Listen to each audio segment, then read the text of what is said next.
Hello प्यारे दोस्तों। तो आज की अपनी कहानी कुछ ऐसी है। तो ये कहानी है एक मगध राज्य की, बिहार का एक पुराना प्रांत। तो मगध के जंगल में एक बहुत ही खूंखार डाकू रहता था। उसका नाम था अंगुलीमाल नामक डाकू। अंगुलीमाल उसका नाम इसलिए पड़ा था, 1,000 आदमियों को वो मारेगा ऐसा प्रतिज्ञा की थी। लेकिन वो जब भी लोगों को मारता था वो संख्या भूल जाता था। तो उसने एक युक्ति सोची कि अगर वो जिसको भी मारता है उसकी एक एक उंगली काट के रख ले तो इससे वो नंबर याद रख सकता। तो वो उसने क्या किया, जिसको भी मारता था उसकी एक उंगली काट के और पहन लेता था। ऐसा कहते हैं कि उसने 999 लोगों को मार लिया था और उनकी उंगलियां पहनता था। सिर्फ एक आदमी की कमी थी। और कहानी ऐसा कहती है कि उसकी माता उस समय थी, वो भी डरने लगी थी कि क्या पता अपना संख्या पूरा करने के लिए मुझे भी ये मार सकता है, तो वो भी उसके पास नहीं जाती थी। तो उसी बीच में महात्मा बुद्ध उस राज्य से गुजरते हैं, वहां के सम्राट के पास पहुंचते हैं। सम्राट उनका अवगत करते हैं और किसी से पता चलता है कि महात्मा बुद्ध को उस रास्ते से ही गुजरना है। तो महात्मा बुद्ध को वो राजा बोलते हैं कि उस रास्ते से आप ना जाइए। उस रास्ते में अंगुलीमाल नामक करके एक डाकू है जिसने इतने लोगों को मारा है और एक लोगों की ही कमी है, बस एक लोग को और मारने वाला है, उसका प्रतिज्ञा पूर्ण हो जाए कि कृपया करके आप दूसरे मार्ग से चले जाइए। और इवन राजा और वहां की प्रजा भी सब लोग डरती थी। तो महात्मा बुद्ध ये कहते हैं कि अगर मुझे नहीं पता रहता तो शायद मैं उस रास्ते से नहीं भी जाता। अगर मुझे नहीं पता रहता तो मैं उस रास्ते से नहीं जाता। लेकिन अब मुझे पता है कि एक ऐसा आदमी है जो 999 लोगों को मार चुका है और उसको एक की ही तलाश है। तो अगर मैं जाता हूँ, अगर उसकी भी संख्या पूरी हो जाएगी तो इससे उसका भला हो जाएगा। वैसे भी मैं खत्म हो चुका हूँ, मेरे अंदर अब कुछ है नहीं जो फिर से खत्म हो। तो अगर वो मुझे मारता है तो उसका संख्या पूरा हो जाएगा, और नहीं तो वो मेरे कारण परिवर्तित हो जाता है, परिवर्तन उसके अंदर आ जाता है, तो इससे इस राज्य का भला हो जाएगा।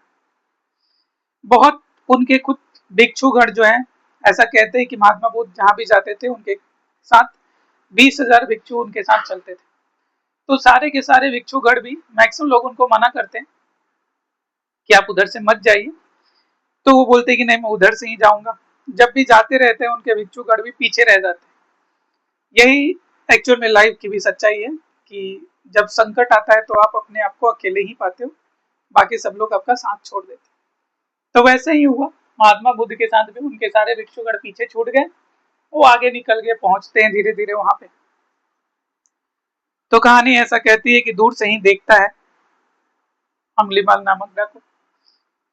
तो वो चिल्ला के कहता है कि देखने में तुम भिक्षुक प्रतीक होते हो और मैं अपनी जो संख्या जो है, एक संख्या मेरी बस बची है और मैं किसी भिक्षु को मार के अपना संख्या पूरा नहीं करना चाहता। और वो खुद अपने आप को सोचता हूँ कि ऐसा क्यों बात मैं बोल रहा हूँ, क्योंकि मैंने कभी अभी तक अपने जीवन काल में कभी किसी पे दया नहीं दिखा, ऐसा मेरे साथ क्यों हो रहा है। वो इस बात को सोचता है। फिर भी महात्मा बुद्ध रुकते नहीं है, उनको चिल्ला के बोलता है कि आप रुक जाओ, वहीं पे आप चले जाओ, लेकिन नहीं सुनते। थोड़े करीब और आते हैं तो बहुत ही जोर से आवाज में बोलता है अंगुलीमाल कि वहीं पे रुक जाओ, नहीं तो मैं अपना ये तलवार उठा के आपका धड़ जो है सर से अलग कर दूंगा। इतने में महात्मा बुद्ध कहते हैं कि मैं तो कब का रुक चुका हूं, तुम कब रुकोगे। तो इतने में अंगुलीमाल सोचता है और बोलता भी है कि मुझे पहले ही पक्का यकीन था कि कोई पागल ही आदमी आएगा और ये पागलपन का सबूत आप दे रहे हो कि चल आप रहे हो और मुझे बोल रहे हो कि मैं चल रहा हूं, और आप अपने आप को बोल रहे हो कि रुक गए हो। मैं तो बैठा ही हूं और आप चल रहे हो। तो महात्मा बुद्ध वहां पे बोलते हैं कि देखो, मेरा चलना तो मन का जो है चलना ही है। मेरा मन कब का रुक गया, मेरे अंदर अब कुछ चीजें नहीं चलती। तुम्हारे अंदर अभी भी वो चीज चल रही है जो तुमने कभी प्रतिज्ञा की थी। और तुम अपने पास्ट में जाके देखो तो तुम प्रतिज्ञा क्यों किए थे। तो तुमने भी प्रतिज्ञा इसलिए की थी कि तुम एक राजा के पुत्र थे और तुम्हारा राजपुरोहित एक जो था वो अच्छा आदमी नहीं था। उसने क्या करा था कि वो तुम्हारे राजपाट से चलता था, तो तुम अपने परिवार में तुम लोग जाने जाते थे कि जो अगर दान दक्षिणा में मांगा जाता है वो तुम पूरा करते थे। तो उस राजपुरोहित ने तुमसे मांगा कि 1000 लोगों की उंगलियां काट के दो। तो तुम इस बात को नहीं समझे, तुम कभी अहिंसक हुआ करते थे, लेकिन तुम बस अपने गुरु का आदेश पालने करने के लिए तुम 1000 लोगों को मारने का प्रण ले लिए। और धीरे धीरे तुमने इतनी लोगों को मारा क्योंकि वो तुम प्रण से बहुत आगे पहुंच चुके हो, लेकिन तुम अपने अंदर की जो अहिंसक प्रवृत्ति था, नॉन वायलेंस जो तुम्हारे अंदर था, वो तुम भूल चुके हो और तुम पूरी तरह से क्रूर हो चुके हो। तो ये है कि वो चीज मैं अभी भी देख पाता हूं और इसीलिए मैं बोलता हूं कि तुम्हारा मन अभी भी विचारों में घिरा हुआ है, तुम्हारा मन घूम रहा है। तुम रुके तो हो लेकिन तुम्हारा मन घूम रहा है, और मैं चल रहा हूं लेकिन मेरा मन रुक चुका, तो मेरे में कोई गति नहीं है। तो ये बात वो खुद भूल चुका था कि वो कभी ऐसा आदमी हुआ करता था। तो उसको भी उस मोमेंट में रियलाइज होता है कि वो क्यों ये काम शुरू किया था। फिर भी उसकी प्रवृत्ति जो थी लोगों की मारना थी। थोड़ा देर के लिए सोचता है लेकिन फिर बोलता है कि ठीक है। तो ये सब जो थी वो पहले की बातें हैं, लेकिन अब मैं जो हूँ वही हूँ। और बोलता है कि अब जो है, अब समय समाप्त हुआ, अब मैं आपका सर धड़ से अलग कर दूंगा और मेरी गिनती पूर्ण हो जाएगी। तो महात्मा बुद्ध भी बोलते हैं ठीक है, कर लो। तो ये अपना जो है तलवार की धार तेज करने लगता है और ये सोचता है कि इससे पहले मैंने की नहीं है, ऐसी ऐसी चीजें मैंने की नहीं कि मैं इतना देर लगाया हूं। वो अपने आप मन में सोचता है कि ऐसा क्यों हो रहा है मेरे साथ। तो फिर बोलता है ठीक है, तुम मुझे मारना ही है, तुम मुझे तो बस। तो बोलता है कि ठीक है, अब समय हो गया। तो महात्मा बुद्ध बोलते हैं कि ठीक है, तुम मुझे मार लेना, बस मेरा एक छोटा सा काम कर दो। तो बोलता है ठीक है, बोलो क्या काम करना। इससे पहले वो किसी को ऐसा बोला नहीं, बट महात्मा बुद्ध के साथ ऐसा हुआ। महात्मा बुद्ध की जो है प्रेजेंस उसके अंदर कुछ चेंज ला रही। तो बोलता है ठीक है, क्या करना है बोलो। तो महात्मा बुद्ध बोलते हैं कि ये जो है, इस पेड़ से, इस ट्री से कुछ पत्ते मेरे लिए तोड़ना। तो बोलता है कि ये कौन सी बड़ी बात है। वो वहीं से एक पूरा ब्रांच ही तोड़ देता है, एक डाल तोड़ देता है पूरा। बोलता है कि लो, इसमें बहुत सारे पत्ते हैं। बोलता है ठीक है, एक काम बस और कर दो कि इस पेड़ को जो है, इस पेड़ पे इस डाल को फिर से लगा दो। तो अंगुली माल भी इस बात पे हंसता है और बोलता है कि मुझे पक्का यकीन था और मुझे बहुत लोगों ने बोला भी था, मरते हुए मैंने उनको मारा था, तो वो बोले थे कि तुम्हें जो है, तुम्हारे जैसा ही पागल एक और आदमी है गौतम करके, वही शायद तुम्हें बदल सकता है। और मुझे आज वही एहसास हो रहा है कि तुम बिल्कुल ही पागल हो, कि जिस डाल को तोड़ लिया गया है उस डाल को कैसे जोड़ा जा सकता है। ये तो हो ही नहीं सकता। तो इतने में महात्मा बुद्ध कहते हैं कि तो वही तो मैं बात तुमसे भी बोल रहा हूँ कि जिसको तुम जिंदा नहीं कर सकते उसको तुम मारते क्यों। उसको मारने का हक तुम्हें कैसे मिला। जिसको जिंदा तुम नहीं कर सकते उसको मारने का हक तुमको किसने दिया। और ये बात उसको एकदम से लगती है। उसके हाथ से जो है, उसके हाथ से तलवार अपने आप छूट जाता है और वो बैठ जाता है, घुटने के बल बैठ जाता है और उसको रियलाइज होता है और बोलता है कि मैं बहुत बड़ा ही हत्यारा हूँ। मैंने बहुत बड़ा पाप कर दिया जीवन में। अपने प्रतिज्ञा पूरी करने के लिए, गुरु दक्षिणा देने के लिए मैंने इतनी बड़ी अपराध कर दी, मैंने इतने लोगों को मार दिया, मैं बहुत बड़ा ही हत्यारा हूँ। आगे का कहानी जो है वो बहुत ही रोमांचक है। आगे का कहानी ये कहती है कि महात्मा बुद्ध बोलते हैं कि जा, तू आज से भिक्षु हुआ, और बोलते हैं कि भिक्षु करके उसको उठाते। उसको भी इस बात पे आश्चर्य होता है। वो बोलता है कि मैं तो हत्यारा हूं, मुझे आप भिक्षु कह रहे हैं, मुझे आप भिक्षु बना दिए, मुझे आप साधु सन्यासी बना दिए। ये कदाचित संभव नहीं। लेकिन महात्मा बुद्ध बोलते हैं कि तुम्हारे अंदर जो है परिवर्तन, तुमने एक्सेप्ट कर लिया चीजों को और तुम्हारे अंदर परिवर्तन में देख पा रहे। महात्मा बुद्ध है, उनकी आंखें होगी जो बहुत दूर देख पा रही है। नॉर्मल आदमी होता तो उसको शायद कुछ और सुना था, लेकिन महात्मा बुद्ध है। वो बोलते हैं ठीक, आज से तुम भिक्षु। और कहती है कहानी कि महात्मा बुद्ध जो है अंगुलीमाल को लेकर अंगुलीमाल को लेके आते हैं। सारे भिक्षु पीछे अभी आते रहते हैं, सारे भिक्षु देखते हैं कि अंगुलीमाल उनके साथ है, तो अपने भिक्षु से बोलते हैं कि इसको भी वस्त्र दे दो, वैसा ही जो तुम पहने हो, गेरुआ वस्त्र। और उसको गेरुआ वस्त्र दे दिया जाता है। उसको लेके राज्य में पहुंचते हैं, तो उस मगध का सम्राट जो रहता है उसको ये भी बात खबर मिलती है कि अंगुलीमाल जो है परिवर्तित हो गया। तो वो दौड़ा आता है, उसको तो अंगुलीमाल को देखना रहता है, उसने कभी नहीं देखा रहता। तो अंगुलीमाल को देखने के लिए वो आता है और सब जगह उसको भिक्षु ही दिखते हैं, नहीं पहचान पाता है अंगुलीमाल को। तो महात्मा बुद्ध से बोलता है कि मैंने ऐसे सुना कि अंगुलीमाल बदल गया। तो बोले हाँ, वो भिक्षु हो गया, वो मेरे ही एक पुत्र की तरह है, मेरे भिक्षु सारे मेरे पुत्र हैं, वैसे ही मेरा एक पुत्र है।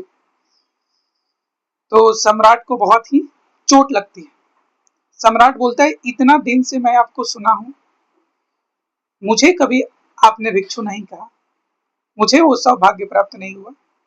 लेकिन वो अंगुलीमाल नामक डाकू जिसने 999 लोगों को मारा, इतना क्रूर तरीके से उनको मारा, फिर भी आपने उसको भिक्षु बना दिया। तो बोलता है कि इसमें जो है आप ये बताइए, फिर वो तो अपात्र था। तो महात्मा बुद्ध जो बोलते हैं वो बात सुनने लायक है। वो बोलते हैं, उन्होंने ऐसा बोला कि ट्रुथ के लिए सब लोग पात्र हैं, ट्रुथ के लिए सब लोग एलिजिबल है। जब वो खुद एलिजिबल वाला क्राइटेरिया सेटिस्फाई कर लेते हैं तो ट्रुथ उनके लिए अपने आप सामने आ जाता है, उनके अंदर अभिभूत हो जाता है। लेकिन राजा को ये बात नहीं समझ पाए।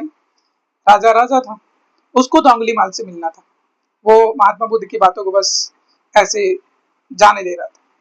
वो बोला कि ये सब तो ठीक है, आप ये बताइए अंगुलीमाल कहाँ है। तो बोले कि ये मेरे पास में, ये जो पंखा डल रहा है, ये जो बैठा है मेरे पास में, यही अंगुलीमाल। इतने में एकदम से सम्राट जो है तलवार निकाल के खड़ा हो जाता है, क्योंकि सम्राट हमेशा से सुना रहता है कि अंगुलीमाल एक डाकू है। तो उसके अंदर का वो जो रहता है सम्राट के अंदर इमेज कि अंगुलीमाल को मारना है, वो तलवार निकाल लेता है और राजी हो जाता है। तो वो बोलता है कि तलवार रखो, तलवार की जरूरत नहीं है, ये बदल चुका है, भिक्षु हो गया। और ऐसा कहते हैं कि सम्राट को भी दिखता है कि उस अंगुलीमाल की आभा जो है बदल गई, वो आदमी में कुछ तो है, कुछ तो महसूस हो रहा है उसको, राजा को। राजा भी बोलता है धन्य है आप, बस मैंने सुना था, लेकिन आज मैंने ये चीज चमत्कार देख भी लिया। उसके बाद से कहते हैं कि अंगुलीमाल जो है दूसरे रोज जो है भिक्षा मांगने, महात्मा बुद्ध के जितने भी भिक्षु है वो भिक्षा मांगते हैं और उन्हीं से अपना खाना पीना काम करते हैं। तो अंगुलीमाल को भी बोलते हैं जाओ तुम भिक्षा मांग के आओ। भिक्षा मांगने जाता है तो लोग तो कभी नहीं भूलते हैं, लोग जो है इतना उससे डर उनके अंदर जो रहता है वो अभी भी। तो जैसे जाते हैं लोग, कुछ लोग दरवाजा बंद कर लेते हैं, कुछ लोग गालियां देते हैं, कुछ लोग पत्थर मारते हैं, और सारे लोग उसको पत्थर मारने लगते हैं। पत्थर मारते हैं, ईंट मारते हैं, उसको बहुत ही जख्मी कर देते हैं, घायल कर देते हैं। वो बेचारा कुछ नहीं बोलता। ऐसा कहते हैं कि गांव के लोग जो है उसको बहुत मारते हैं, वो मरने की अवस्था में चला जाता है। ये बात बुद्ध के पास पहुंचती है। बुद्ध आते हैं और बोलते हैं कि इनको देख के तुम्हारे मन में क्या भाव उठता है? तो वही बात बोलता है, बोलते हैं कि जिसे तोड़ा ही नहीं जा सकता इसे तोड़ने में लगे। अब तो जुड़ गया है मेरे अंदर, अब जो है मेरे अंदर जो है इनको, इनके लिए मुझे दया आती कि वो देख नहीं पा रहे। मैं भी पहले ऐसा था, लेकिन अब मुझे साफ साफ दिख रहा है, इनके लिए मुझे दया आती है कि ये देख नहीं पा रहे हैं जो मेरे अंदर घटा है, जो मेरे अंदर है। और शायद नॉर्मल लोग रहते तो वही करते जो लोगों ने किया। वो चीज देख पाना नेक्स्ट टू इम्पॉसिबल रहता है, क्योंकि आप अपने सेल्फ फ्री में से जीते हैं। आप कोई आदमी से फ्रेश नहीं मिलते, आपका एक पास्ट जो है उस आदमी से रिलेटेड जो है मेमोरी आपके दिमाग में है, तो आप उसी प्रिजुडाइसिस से मिलते हैं उस आदमी से। तो एक्चुअल में आप उस आदमी से मिलते ही नहीं है, उसके पास से मिलते रहते हैं। तो वैसा ही है, वो लोग भी उसके पास को ही लेके उसको मार देते हैं, ऐसा कहते हैं, वहीं पे उसका प्राण छूट जाता है। बाद में महात्मा बुद्ध से जो है उनके भिक्षुगण पूछते हैं कि महात्मा बुद्ध आप ये बताइए कि इसके बाद अंगुलीमाल का जन्म कहाँ हुआ। तो अब कहानी है, कहाँ तक सच होगा कहाँ तक नहीं होगा, बट महात्मा बुद्ध ये बोलते हैं कि अब उसका जन्म नहीं होगा, यही उसका लास्ट था। He got enlightened at the last moment. कि उसके अंदर किसी के लिए भाव, द्वेष भाव नहीं था, सबके लिए दया था। वो बात समझ के गया जो बहुत भिक्षु कई सालों से है मेरे पास, वो अनुभव नहीं कर पाए, वो चीज वो अनुभव करके गया। तो कहानी, यही कहानी था। कहानी का क्रक्स यही है कि जब आपको समझ में आ जाए कि जो चीज गलत है, आप उसको एक्सेप्ट करो और चेंज हो जाए। आप बस किसी चीज का इंतजार मत करो कि ये टाइम आएगा तो आप एकदम से बदल जाओगे। और बहुत टाइम के बाद आदमी को रियलाइज होता है कि हमें इस टाइम पे चेंज हो जाना चाहिए था। बट अगर हमें पता चल जाए कि ये मोमेंट है चेंज होने का, तो हम एक्सेप्ट करके उस चीजों को बदल सकते हैं। हमारे अंदर जो भी चीज है, द्वेष भाव, गलत जो भी चीज है, वो पास्ट में हुए हैं, इट वॉज पास्ट। लेकिन फ्यूचर जो है हम अपना बदल सकते। तो यही कहते हैं कि हर साधु का एक पास्ट होता है और हर एक सिनर का, मतलब कि पापी का फ्यूचर होता है। तो यही आपके ऊपर डिपेंड करता है कि आप क्या चूज करते हैं। तो आज के लिए इतना ही, थैंक यू।